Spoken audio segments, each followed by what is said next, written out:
with any injury, and today in our masterclass we're talking about lateral ankle sprains, it's important to rehabilitate the whole athlete. So we're not just talking about the ankle in this case. We're doing kinetic chain strengthening. So for Sean, we can do some single leg squats, Bulgarians, Romanians, different variations to keep the whole kinetic chain strong. But we're not going to exclude his cardiovascular fitness, and in this case we'll talk off-feet conditioning. So I'm going to throw it to Sean, like through the Kings and other clubs you've been to, you've unfortunately had a couple of injuries where you've missed some time. So what kind of off-feet, so by that I mean non-impact activities, have you done to maintain some cardiovascular fitness or conditioning? Yeah, for all the lower limb injuries I've had, a lot of boxing, battle ropes, a little bit of rowing without my legs involved, and then just using the bike and swimming pool as well. Yep, so like bike intervals, might be 10 seconds on, 50 seconds off, or 30-30 kind of thing? Yeah, just whatever it is to get my heart rate as high as possible so that, yeah, it's as game-like as it could be.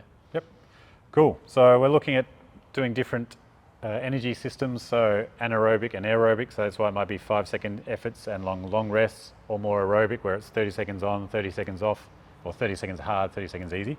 And you can do that with battle ropes, you can do that with bike, cross trainer. So Sean's described some really nice ones. And with our rehab drills that you'll see as we go through today, and may have already seen some, we want to consider that when we're programming. So if we're doing a shuttle run, like how long a rest period do you give someone in between their runs? Are you doing it for aerobic benefits? If it's just rehab and you're coaching through it, there might be long breaks in between. But keep that in mind when you're doing your rehab runs. Like what is the rest period? Are you doing aerobic, anaerobic?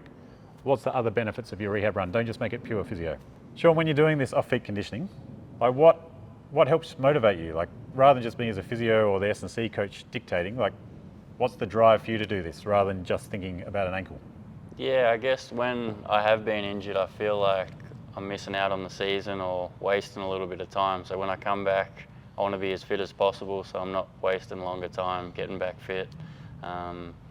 Yeah, getting healthy again. Hopefully I'm as fit as I can possibly be and not feel as wasted in those few weeks back when I'm allowed back with the team and back on court. Yeah, nice. So you want to be able to like not be limited by fitness in your performance. You want to not be subbed off too quick because you're gassed and you're out. So there's the element of performance for Sean. And then for us, we're also looking at if he's coming back fatigued, one, there's a performance element, but from our point of view, maybe he starts to move differently. Maybe his efficiency of movement isn't as good. Maybe his risk of injury, and it could be ankle, but it could be something else further up the chain. Back soreness, for example, but maybe his movement patterns aren't as good, he's not absorbing forces as well, and we're setting up for a consequence of a secondary injury or a secondary niggle. So keeping someone as fit as you can in that protect and prepare, strength and stability, running and jumping, like make sure you're smashing them with off-feet conditioning options until they're getting back to high-speed running and reintegrating into team training. If we're honest, Sean, there's probably, like, it's hard to replicate basketball fitness until you play a game or train. Is that fair to say? For sure. Whether I'm healthy or not, it feels like the off-season, no matter what, when I get back and playing, it's whatever training I've done, it's hard to emulate a basketball game. Yeah. So there's going to be some gaps, but we need to fill in as much as possible. And if we're talking acute or chronic loading, we want to really fill in those early few stages with as much off-feet conditioning, strength. You'll see some agility band drills today. Let's keep some load going in across the whole body and the whole systems so that when they're getting to the pointy end of basketball, we're pretty confident they've got a good foundation for a successful return to the training.